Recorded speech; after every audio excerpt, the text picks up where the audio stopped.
ప్రేక్షక సమూహమా బాగున్నారా? కృంగిన వారిని లేవనెత్తే ప్రభు నామంలో మీకు నా నమస్సుమాంజలి. నేటి మన ధ్యానాంశము 119వ సంకీర్తన 4వ భాగము 25 నుంచి 32 వచనాలు.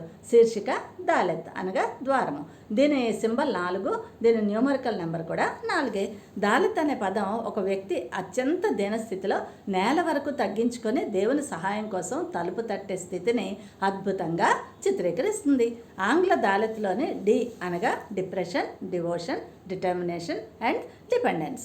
నిరాశ, నిస్పృహ, నిస్సహాయత, నిరుత్సాహంలో ఉన్న ఈ కీర్తనకారుడు దేవుని భక్తితో ఆరాధించడం ద్వారా దేవుని వాక్యమే సత్యమనే నిర్ణయానికి వచ్చి వాక్యమైన యేసుక్రీస్తు పైనే ఆధారపడుతున్నాడు.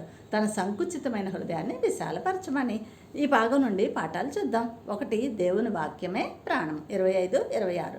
మనం ఆత్మీయంగా బలహీనపడినప్పుడు దేవుని వాక్యమే మనలను జీవింపచేస్తుంది. ఫిలిప్పి 2:8 ప్రకారం మనలను మంటి నుండి లేవనెత్తడానికి యేసు మరణమగునంతగా నేలమట్టుకు తగ్గించుకున్నారుగా.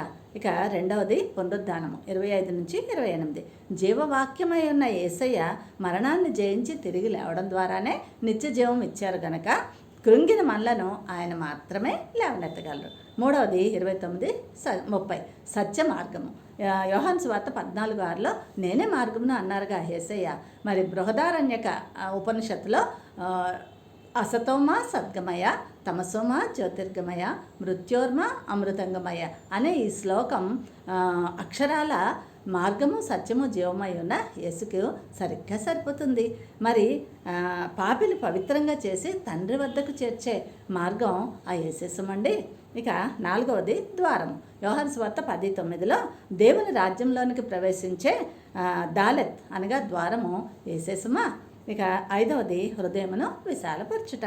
యేసు పరిశుద్ధాత్మ ద్వారా మన హృదయాలను కనుక తెరిస్తే మనం సంతోషంగా ఆయన ఆజ్ఞల మార్గంలో పరిగెత్తగలం. ఇంకా ప్రార్థన. 25లో నీ వాక్యంతో నన్ను బ్రతికించు. 26లో నీ ఆజ్ఞలను నాకు నేర్పించు. 27 నీ మార్గమును నాకు ఉపదేశించు. 28 వాక్యములో నన్ను స్థిరపరచు. 29, 30లో అబద్ధపు నడతను నాకు దూరం చేసి సత్య మార్గంలో నన్ను నడిపించు. 31 నీ శాసనములను హత్తుకుంటాను. 32 నా హృదయాన్ని విశాలపరచు. నీ ఆజ్ఞల మార్గంలో సంతోషంగా పరిగెత్తుతాను. ఈ కీర్తనకారుడు వెతికేవన్నీ ముమ్మూర్తుల యేసుక్రీస్తులో మూర్తిభవించేసమండి. ఫ్రెండ్, అందుకే అట్టి యేసుకు నీ హృదయాన్ని తెరువు. స్వర్గద్వారం నీ కొరకు తెరుచుకుంటుంది. నేటి ప్రశ్న, నీ వాక్యం చేత నన్ను స్థిరపరచు. Reference please. God bless you all.